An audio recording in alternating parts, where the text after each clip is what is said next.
And that is due to the fact that it originated here. So we always like to tell the story of how it came about.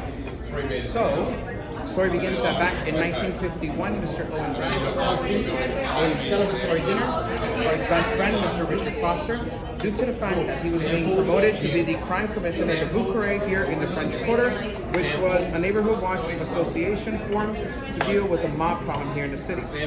So he got his colleagues planned a cocktail hour, appetizers, entrees, the works, but it occurred to him at the very last moment that he had nothing in mind or prep for dessert.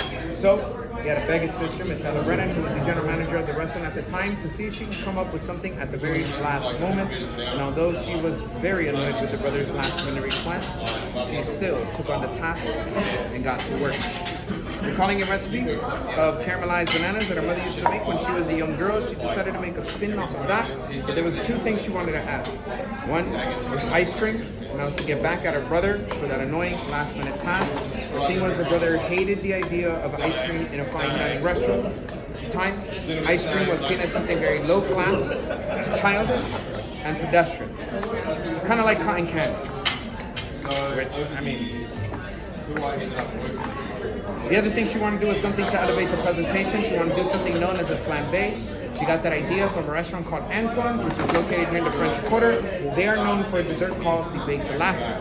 Now, similar to the Baked Alaska, the Banana Foster's flambé, and wanting to one-up the competition, Miss Ella insisted that not only was she going to present the dessert tableside, but she was also going to adopt that flambé presentation.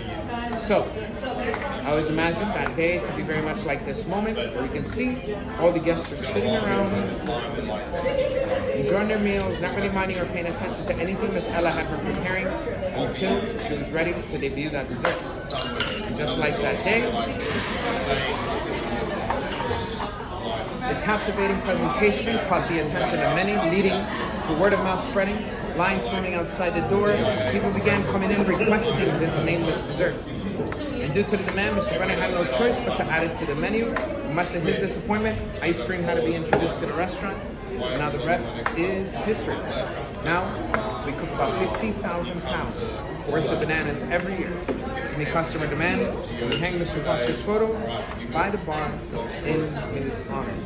And that is how Banana Foster originated here at Brennan's and went on to become a classic in American cuisine. Sorry.